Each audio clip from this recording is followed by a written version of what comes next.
Hi everyone, this is Deji Adebusoye. I'm the host of The Diary of an African Entrepreneur.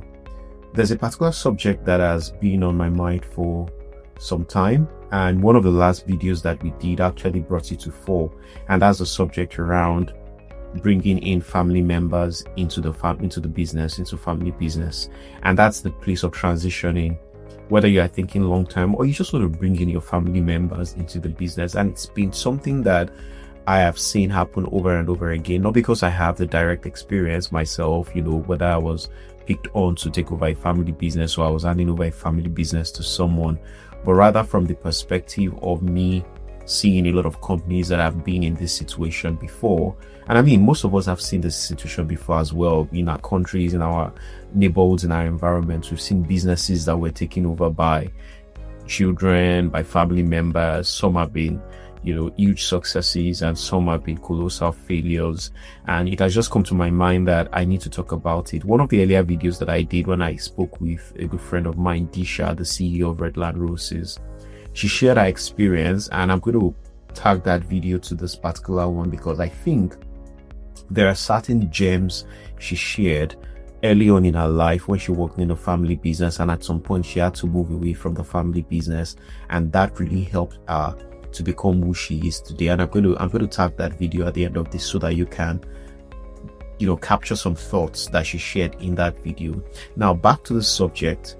For many reasons, many people bring family members into the business that they run, and there are so many reasons, but there are three key ones that I've seen over and over that has been the reason why people have brought family members into their business. The first is the death of a patriarch. In other words, when the owner of the business or the founder of the business, the dynasty, the empire passes away, one of the things that happens is that the word, maybe the son or the daughter or a brother, takes over the family business. That's one reason why businesses transition.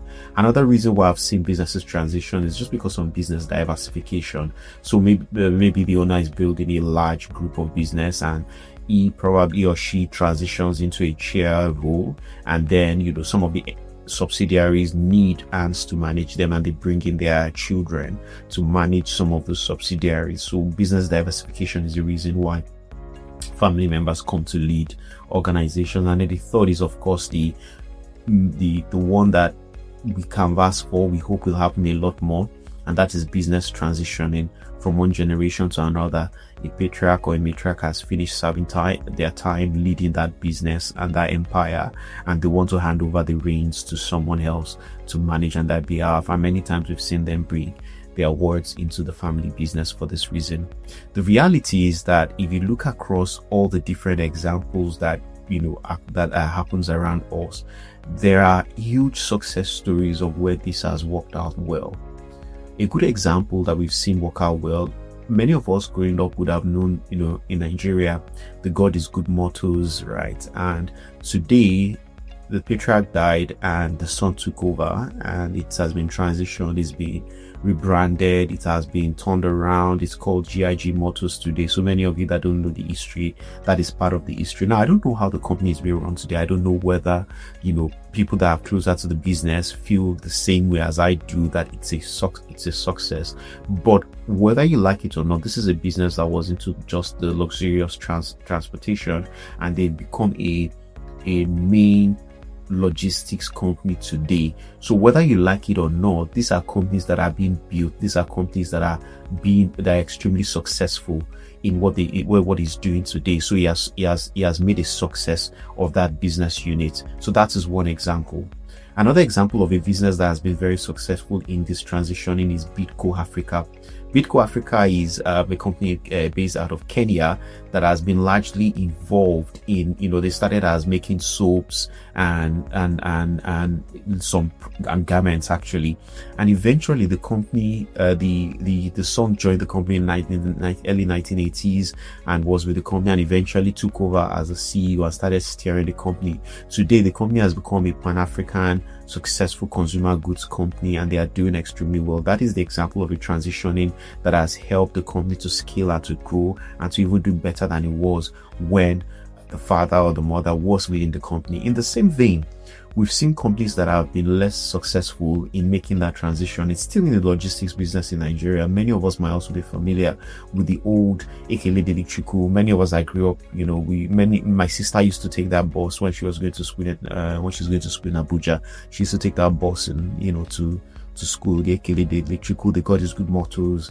They were all available then, but today, I don't think that business it's no longer in existence. The same thing if you look at the dynasty that MKO Abiola built. It was a mighty dynasty. It was a very, very successful dynasty. Different Concord Airlines, Concord newspapers, and many other different subsidiaries that he built then, but none of them are alive today. So there's always that problem around transitioning. And one thing that has just been on my mind is, how can people transition better? What are the better ways or the most successful ways to bring your children into the family business in a way that would not hurt the family business, in a way that will help the business to even do better than it was before they came into the business? And one of the reasons why I'm doing this also is for two audiences. One, for parents who want to bring family into the business, but even for you as a child who is thinking of going into the family business. There are certain conversations you probably want to have with your parents that will give you a higher chance of success. And those are some of the things I want to put forward today. So what are some of the best practices that I've seen, or some of the things that I've seen work better than others in making this transitioning a lot easier and very possible? The first thing is, get them involved early in the business.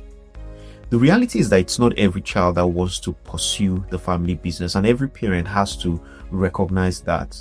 You can force the child to be involved in a business, but eventually if they don't want to, the passion, the interest is not there, they will go do something else. A child being part of your business is not the only way for the business to be successful or to retain the legacy in the family. A good example is Walmart. Walmart was started by Sam Walton. Today, none of the kids run the business day to day. It's hired management that runs it. It's a global conglomerate. But the reality is that the children of Sam Walton are still one of the richest people in the world just because of the shares they have in that company. They can own and retain that wealth in the family because the parents or the father, trusted in a team, a trusted, hired, experienced hands to manage and run the business. The point I'm trying to make is, as a parent, your child might not be interested in the business and it doesn't need the death of the business, right? But even one of the things you can do early on to begin to see if they're interested, or even to get them interested, is you get them in the business early on. And when I say early on, I mean even when they're like 13, 14, 15. Let them just come and do an internship. Let them walk around different units in the organization. Let them do sales. Let them do a little bit of marketing, a little bit of supply chain. Even all they do is help to process, information on the computer system.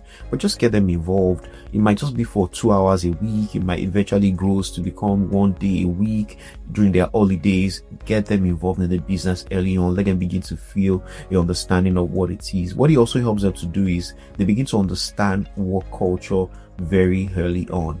It plays to the story of my friend Disha, which I said I will tag at the end of this. One of the things she talked about was when she got into the family business. She was young. She was in her early 20s. I started my career in the family business. Those were really good years of my life, and I'll never exchange them for anything. I got a lot of exposure.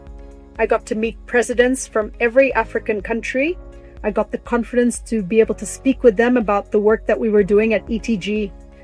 I got exposure, but I didn't necessarily get the discipline that I needed as somebody who was 21 years starting out in her career. And I'm going to talk about basic things like arriving to work at 8 a.m. instead of at 10 a.m. I didn't earn the luxury to come to work at 10 a.m., yet I was showing up to work at 10 a.m. I think the second thing was there was no concrete deliverables or job responsibility that was conferred to me. Again, that was because of the structure of the family business.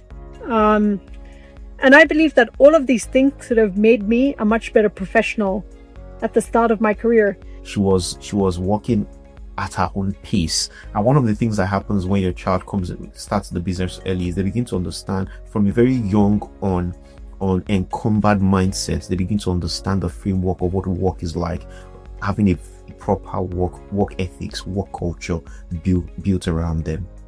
So that's the first thing. You want to get them involved in the business very early on. The second thing you want to do is you want them to learn and grow outside of the business. You want them to learn and grow outside of the business. What do I mean by that? Many people bring their kids immediately into the business, maybe as soon as they finish from the university, come straight and start working for the family business. I'll say, no, hold on, slow down. These kids need to learn in an environment where they are not tolerated or allowed to do things. I'm sure my friend, when she was coming into work at 10, nobody told her that this does not work. We shouldn't do this. I mean, she's a child of the owner. She can do whatever she wants to do. She was coming in at 10. You need them to grow in an environment where nobody cares who their father or their mother is. They teach them what it takes to work. I'm going to refer to one thing again that Disha said in our video. Now, even through my time at Syngenta, I wouldn't say that I was the best employee because I didn't know how to be an employee. I was learning the constraints that you, Dej, had already learned 10 years before me.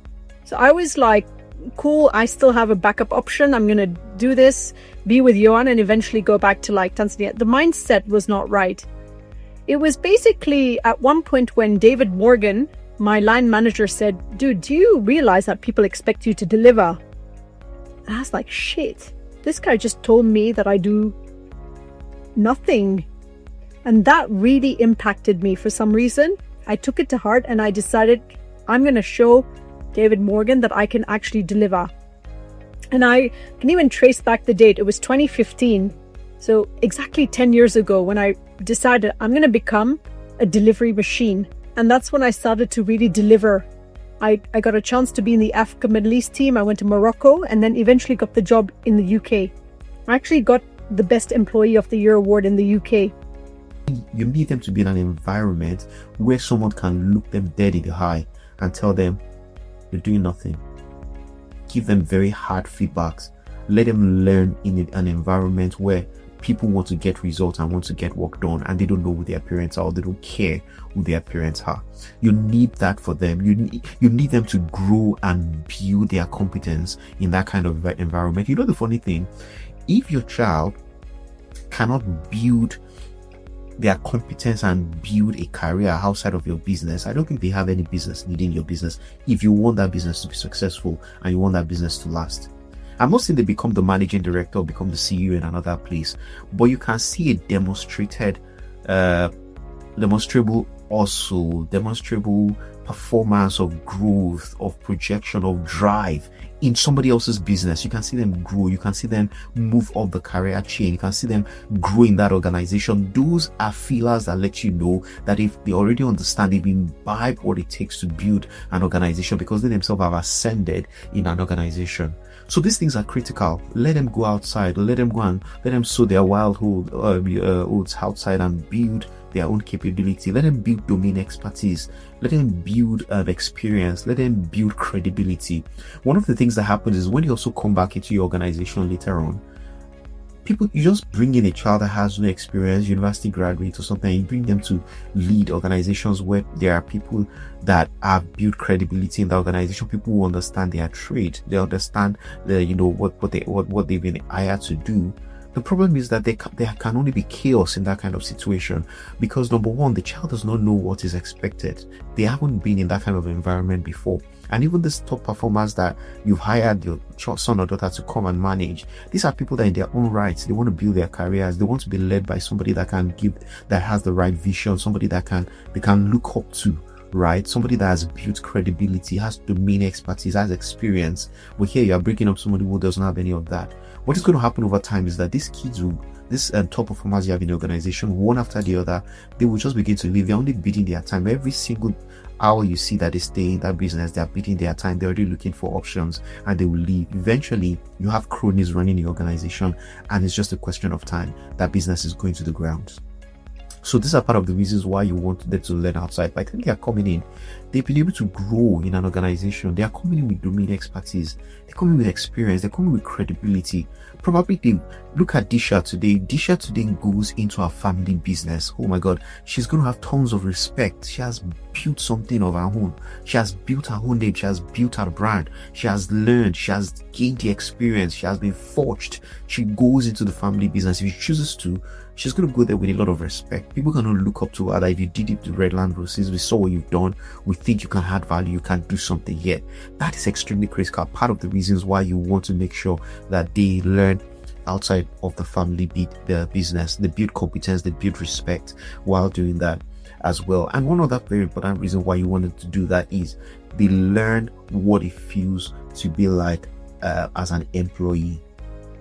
They learn what it feels like to be to work as an employee, because the truth is that you can't be an excellent leader if you haven't been a great follower. That's just the reality, because there are realities that your followers go through, experience. At the end of the day, as a leader of an organization, you're achieving results through people. But when you don't understand what those people have been through, when you don't understand the daily struggles that they face in making their career work in any organization, you will probably not be in a position to be able to guide and lead an organization of those people in the right way. So those are part of the reasons why you want them to go learn outside of your organization.